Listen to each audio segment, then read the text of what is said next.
இப்ப திருமணம் அப்படின்னு சொன்னா திருமண ஏற்பாடுகள்லாம் நடந்திருக்கும். திருமணம் கல்யாண மண்டபம் வரைக்குமே வந்து திருமணம் இருக்கும். திருமணம் அப்படிங்கிற ஒரு விஷயம் கைகூடி வராததுக்கு என்ன காரணம்? திருமணம் அப்படின்னு நம்ம பார்த்துக்கிட்டோமா அப்படின்னா, திருமணம் சார்ந்த விஷயங்கள்ல ஜாதக ரீதியா நிறைய விஷயங்களை பார்க்கணுங்க. இன்னைக்கு 100% திருமணங்கள் தோல்வியில போய் முடியுது இல்லைங்களா?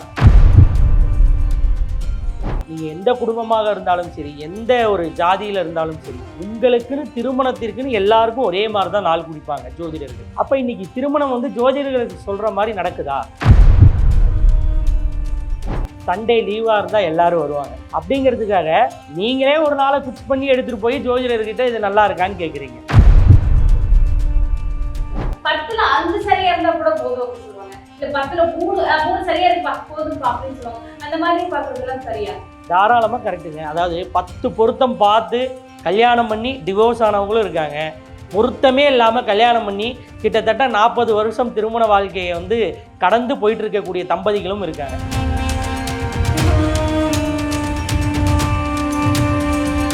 இப்போ நிறைய பேர் வந்து பார்த்தீங்க அப்படின்னா திருமணம் நடக்குது, எல்லா விதமான சம்பத்தும் இருக்குது, குழந்தை பாக்கியம் கிடையாது. அப்போ அது ஒரு திருமண வாழ்க்கையில் ஒரு நிறைவு இல்லாத தன்மை தானே. அப்போ அந்த நிறைவில்லாத தன்மைக்கு என்னன்னு பார்த்தீங்கன்னா எல்லாம் கரெக்டாக பண்ணியிருக்காங்க.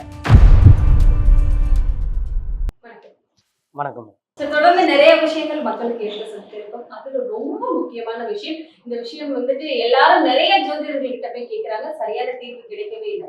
இப்ப திருமணம் அப்படின்னு சொன்னா திருமண ஏற்பாடுகள்லாம் நடந்திருக்கும். திருமணம் கல்யாண மண்டபம் வரைக்குமே வந்திருக்கும். திருமணம் நடக்கும். சோ திருமணம் அப்படின்னு எடுத்தாலே அதுக்கான ஒரு நல்ல நேரம் கூடி வரவே வராது. கேட்ட சொல்லுவாங்க, பொண்ணு கிடைக்கலப்பா, மாப்பிள்ளை கிடைக்கலப்பா அப்படின்னு சொல்லுவாங்க. பெரியவங்க எல்லாம் சொல்லுவாங்க, நேரம் வந்துச்சுன்னா அது எப்படினாலும் அந்த திருமணம் நடந்துரும் அப்படிங்கிறதும் சொல்லுவாங்க. சோ இந்த திருமணம் தடை ஏற்படுறதுக்கு, திருமணம் அப்படிங்கிற ஒரு விஷயம் கைகூடி வராததுக்கு என்ன காரணம்? அதாவது திருமணம் அப்படின்னு நம்ம பார்த்துக்கிட்டோமா அப்படின்னா, திருமணம் சார்ந்த விஷயங்கள்ல ஜாதக ரீதியாக நிறைய விஷயங்களை பார்க்கணுங்க. இன்னைக்கு 100% திருமணங்கள் தோல்வியில் போய் முடியுது இல்லைங்களா? நாமளே பார்க்குறோம், கோர்ட்டில் எவ்வளோ டைவர்ஸ் கேட்ஸ் எல்லாம் பெண்டிங்கில் இருக்குது இல்லையா? அப்போ அதுக்கெல்லாம் என்ன காரணம் அப்படின்னா, இன்னைக்கு நம்ம எப்படி ஒரு திருமணத்துக்கு நாள் குறிக்கிறோம், அது ரொம்ப முக்கியம். திருமணத்துக்கு நாள் குறிக்கிறது அப்படிங்கிறது ரொம்ப முக்கியம். ஒவ்வொருத்தருக்கு ஒவ்வொரு குடும்பத்திற்கும் ஒவ்வொரு வழக்கப்படி திருமணங்கள் நடக்கும்.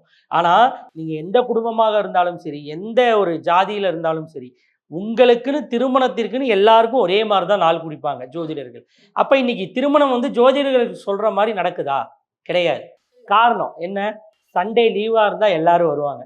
நான் நிறைய மொய்ப்பணம் வச்சுருக்கேன், அப்போ அதெல்லாம் கலெக்ஷன் பண்ணணும். இப்போ சண்டேல வச்சா தான் நிறைய பேர் வருவாங்க. அப்படிங்கிறதுக்காக நீங்களே ஒரு நாளை ஃபிக்ஸ் பண்ணி எடுத்துகிட்டு போய் ஜோதிடர்கிட்ட இது நல்லா இருக்கான்னு கேட்குறீங்க. அப்போ அப்படி இருக்கப்ப அது எப்படி ஃபெயிலியரில் தானே போய் முடியும். அதாவது ஜோதிட ரீதியாக ஒருத்தருக்கு திருமண நாள் குறிக்கணும் அப்படின்னா நிறைய அதுக்கு விதிமுறைகள் இருக்குது. முதல்ல அந்த ஆண் ஜாதகமும் பெண் ஜாதகமும் ரெண்டுக்கும் பொருத்தம் இருக்கணும். பொருத்தம் எதுக்கு பார்க்குறோன்னு நீங்கள் நினைக்கிறீங்க?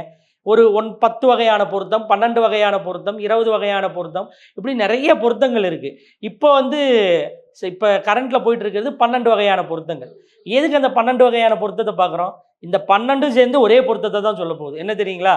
அந்த ஆணும் பெண்ணும் இணைந்து மனப்பொருத்தத்தோடு வாழ்வார்களா? அப்போ அந்த மனப்பொருத்தம் இருந்தாவே என்ன ஆகிடுங்க? அவங்க 2 பேருக்கும் பிரச்சனை வராது. அப்போ அவங்க 2 பேரும் நல்லா இருப்பாங்களாங்கிறது தான் இந்த 12 பொருத்தம் சொல்லுது. ஆனால் இன்னைக்கு என்ன பண்ணுறாங்க? 10 பொருத்தமும் சரியா இருக்கு. நம்ம கேள்விப்பட்ட வரைக்கும் 10 பொருத்தமும் சரியா இருக்கு அப்படின்னு சொல்லுவாங்க. 10ல 5 சரியா இருந்தா கூட போதும் அப்படின்னு சொல்லுவாங்க. இல்ல 10ல 3 சரியா இருக்கு போதும் அப்படின்னு சொல்லுவாங்க. அந்த மாதிரி பாக்குறதெல்லாம் சரியா? தாராளமா கரெக்டுங்க. அதாவது 10 பொருத்தம் பார்த்து கல்யாணம் பண்ணி டிவோர்ஸ் ஆனவங்களும் இருக்காங்க. பொருத்தமே இல்லாமல் கல்யாணம் பண்ணி கிட்டத்தட்ட 40 வருஷம் திருமண வாழ்க்கையை வந்து கடந்து போயிட்டு இருக்கக்கூடிய தம்பதிகளும் இருக்காங்க. இதுக்கு என்ன காரணம் அப்படின்னா, இந்த திருமண பொருத்தங்கள் அப்படிங்கிறத விஷயத்தோட தாலி கட்டக்கூடிய நேரம், ரைட்டுங்களா? அப்போ அந்த நேரம் அப்படிங்கிறத எல்லாத்தையுமே தீர்மானிக்குது. இப்போ ஒரு ஜோதிடர்கிட்ட நீங்கள் போகிறீங்க அப்படின்னா பையனுக்கு பொண்ணுக்கு 2 பேருக்கும் திருமணத்தை குறிப்பாங்க. எப்படி குறிப்பாங்க அப்படின்னா, இவங்களுடைய நட்சத்திரம் அவங்களுடைய நட்சத்திரத்துக்கு தாராபலன், சந்திராபலம் அப்படின்னு சொல்லி ரெண்டுமே. தாராபலம் அப்படின்னா 2 பேருடைய நட்சத்திரத்தையும் பேஸ் பண்ணி நல்ல தாரைகள் இருக்கக்கூடிய நாளை ஒரு நாளை செலக்ட் பண்ணுவாங்க. அந்த நாள் சந்திராபலமும் இருக்கணும். சந்திரன் 12 ராசிகளில் 2.5 நாளைக்கு ஒரு தடவை பிரவேசிப்பாருன்னு நமக்கு தெரியும். அப்படி ஒவ்வொரு நாளைக்கும் அவர் போகிறப்ப அந்த நாளும் இந்த நாளும் மெர்ஜ் ஆகணும். அப்போ தாராபலனும் இருக்கணும், சந்திராபலனும் இருக்கணும். First point. இது ஒரு பாயிண்ட்டுங்களா. 2வது பாயிண்ட் என்ன அப்படின்னு கேட்டுக்கிட்டீங்கன்னா, அதாவது விவாக சக்கரம் அப்படின்னு ஒண்ணு இருக்குங்க. நீங்க எந்த ராசியாக வேணாலும் இருங்க, எந்த நட்சத்திரமாக வேணாலும் இருங்க. இப்ப ஒருத்தருக்கு எக்ஸ் அப்படிங்கிற ஒருத்தருக்கு வந்து திருமணம் குறிக்கிறோம்னு வைங்க. தாராபலன், சந்திராபலன் பார்த்தாச்சு. அடுத்த கட்டம் அந்த ஜோசியர் என்ன பார்ப்பாருன்னா, விவாக சக்கரம் பார்ப்பாரு.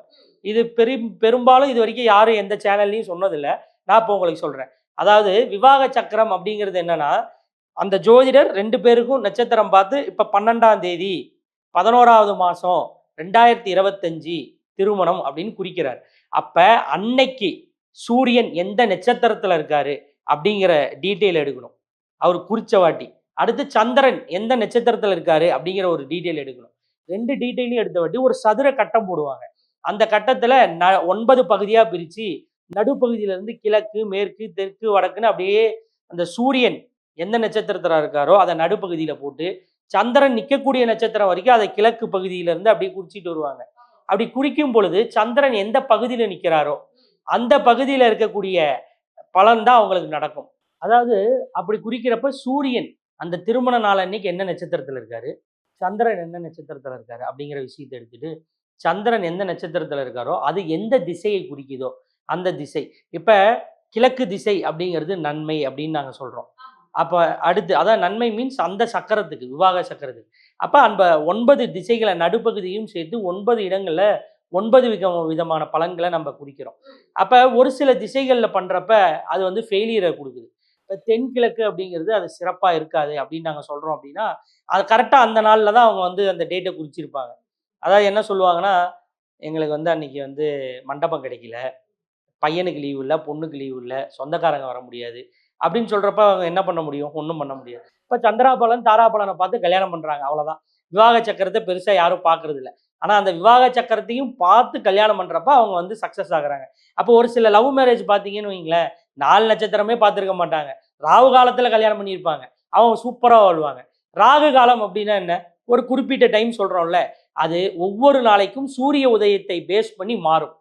ஒவ்வொரு ஊருக்கும் மாறும். அப்ப அந்த குறிப்பிட்ட டைம் இப்ப செவ்வாய்க்கிழமை என்ன சொல்றோம்? 3 to 4:30 ராகு காலம்னு சொல்றோம். சப்போஸ் சேலம், சென்னை இப்படி வச்சுக்கலாம். ஏதாவது ஒரு ஊர்ல 6:45க்கு சூரிய உதயம். அந்த ராகு காலம் 6:45 பேஸ் பண்ணி கொஞ்சம் மாறும். சப்போஸ் ஒரு 3:15க்கு ஆரம்பிக்குதுன்னு வைங்க. அவன் 3 மணிக்கு சாயந்தரம் தாலி கட்டியிருக்கான்னு வைங்க. லவ் மேரேஜ் தானே. எப்ப வேணாலும் கட்டுவான்ல.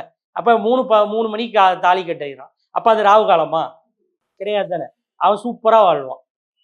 அப்ப ராகு காலம் அப்படிங்கிற அந்த நேரங்கள் கூட அந்த டைமிங் சூரிய உதயத்தை பேஸ் பண்ணி மாறும். அப்ப இவ்வளோ விஷயங்கள் இருக்கப்ப நம்ம பொறுமையா நிறுத்தி நிதானமா எல்லாத்தையும் பார்த்து கல்யாணம் பண்றது தான் சிறப்பா இருக்கும். ஆனா இன்னைக்கு யாரும் அப்படி பண்றது இல்ல. அவசர அவசரமா ஓடுறாங்க. வேக வேகமா ஞாயிற்றுக்கிழமையை பார்த்து மண்டபத்தை புக் பண்ணி கல்யாணத்தை பண்றாங்க. அதுதான் விஷயம். சில விஷயங்கள விவாக சக்கரம் அப்படிங்கிறது ரொம்ப முக்கியம் அப்படிங்கிறது. இப்ப சில திருமணங்கள்லாம் பார்த்தா நிறைய நகை போட்டிருப்பாங்க, நிறைய பணம் கொடுத்திருப்பாங்க, ஓஹோன்னு நடத்திருப்பாங்க. இந்த மாதிரி கல்யாணமே நடத்த முடியாதுப்பா அப்படிங்கிற அளவுக்கு ஓஹோன்னு நடத்திருப்பாங்க. அந்த கல்யாணமும் வந்துட்டு கடைசி பார்த்தா வந்து ஒண்ணு பிரிஞ்சு போயிடுறாங்க, இல்லைன்னா இறப்புல முடியுது. அதுக்கு என்ன காரணம்? நான் சொன்னேன் இல்லைங்களாம்மா, இப்ப விவாக சக்கரம் அதுல தம்பதிகள் மரணம், தம்பதிகள் பிரிவு, இப்படி பல்வேறு விஷயங்கள் அதுல இருக்கு. அப்ப அந்த 9 திசைகளும் ஒவ்வொரு விஷயத்தை குறிக்கும். அப்ப அந்த திருமண நாளை வச்சு தான் நம்ம எடுக்க முடியும். ரைட்டுங்களா? இப்ப நிறைய பேர் வந்து பார்த்தீங்க அப்படின்னா, திருமணம் நடக்குது. எல்லா விதமான சம்பத்தும் இருக்குது. குழந்தை பாக்கியம் கிடையாது. அப்ப அது ஒரு திருமண வாழ்க்கையில ஒரு நிறைவு இல்லாத தன்மை தானே. அப்ப அந்த நிறைவில்லாத தன்மைக்கு என்னன்னு பார்த்தீங்கன்னா, எல்லாம் கரெக்ட்டா பண்ணியிருக்காங்க. அந்த விவாக சக்கரத்துல அது குடுத்துருக்காங்க. தம்பதிகளுக்கு வந்து திருப்தி இல்லாமல் இருப்பார்கள். தம்பதிகள் பிரிவு அப்படின்லாம் குடுத்துருப்பாங்க. அப்ப அந்த மாரியான விஷயங்கள்லாம் இதுல இருக்கு. அதனால இதெல்லாம் பார்த்து தான் கல்யாணம் பண்ணணும். அப்படி பண்றப்ப தான் அது நல்ல ஒரு ஒரு அருமையான ஒரு மன வாழ்க்கையாக இருக்கும். அந்த காலத்துல நிறைய சண்டேஸ்ல கல்யாணமே பார்த்துருக்க முடியாது. அதாவது கரெக்ட்டா குறிச்சு கரெக்ட்டா பார்ப்பாங்க. இன்னைக்கு வந்து அப்படி கிடையாது. சாட்டர்டே, சண்டே தான் கல்யாணமே நடக்குது. அப்படி இருக்கப்ப அது எப்படி வெற்றியாகும்? அப்ப நாள் நட்சத்திரம்லாம் இருக்குல்ல, நேரம் இருக்குல்ல. இந்த நேரத்தை பயன்படுத்தி அதுக்கும் மேல நாங்க என்ன பண்றோம்? அந்த லக்னம் குறிச்சு தரோம். தாலி கட்டுற நேரத்துல லக்னம் குறிச்சு தரோம். இந்த லக்னத்துல இவர் வந்து மாங்கல்ய தானம் பண்ணுவாரு அப்படின்னு நாங்க வந்து என்ன பண்றோம்? லக்னம் குறிச்சு தரோம். கன்னியாதானம் செய்யப்படுகிறது அப்படின்லாம் நாங்க லக்னம் குறிச்சு தரோம். அந்த லக்ன புள்ளி அது வந்து புஷ்கர நவாம்சம்னு சொல்லுவாங்க. புஷ்கர நவாம்சம்னா எவ்வளவு பிரச்சனைகள் இருந்தாலும் அதை மீறி வரக்கூடிய ஒரு அமைப்பு தான் புஷ்கர நவாம்சம். புஷ்கர நவாம்சத்துக்கு நிறைய விஷயங்கள் சொல்கிறாங்க. ஆனால் எனக்கு என்னுடைய குருநாதர் சொல்லி கொடுத்தது வந்து பார்த்தீங்க அப்படின்னா, மகாலட்சுமி வந்து மகாவிஷ்ணு கிட்ட இணைந்த நாள், அவங்க கிட்ட சேர்ந்த நாள், அதை வந்து புஷ்கர நவாம்சம்னு சொல்லுவோம். ஒவ்வொரு ராசிகளிலும் ஒரு சில நட்சத்திரங்கள் புஷ்கர நவாம்ச பாதமாக இருக்குது. அப்போ அந்த நட்சத்திரம் வரக்கூடிய நேரத்தில் கல்யாணம் பண்ணால் அவன் எவ்வளோ பிரச்சனை வந்தாலும் சரிங்க, கண்டிப்பாக இணைந்து வாழ்வான், மன வாழ்க்கையில் திருப்தி அடைவான், நிறைவு பெறும். அவ்வளோதான் விஷயம். அப்ப திருமணம் அப்படிங்கறதுல வந்துட்டு இவ்வளவு விஷயங்கள் இருக்கு. முக்கியமா விவாக சக்கரம் அதை பார்க்கணும். அந்த ராசி அந்த நட்சத்திரத்துக்கு எந்த நாள்ல திருமணம் பண்ணணுமோ அந்த நாள்ல தான் திருமணம் பண்ணணும். விடுமுறை நாள்ல வச்சுக்கலாம் அப்படின்னு சொல்லிட்டு தவறு பண்ணிடக்கூடாது அப்படிங்கிறது ரொம்ப தெளிவு. கண்டிப்பாக. நிறைய விஷயங்கள் மக்களுக்கு எடுத்து சொல்லிட்டே இருக்கலாம். தொடர்ந்து பேசலாம். நன்றி.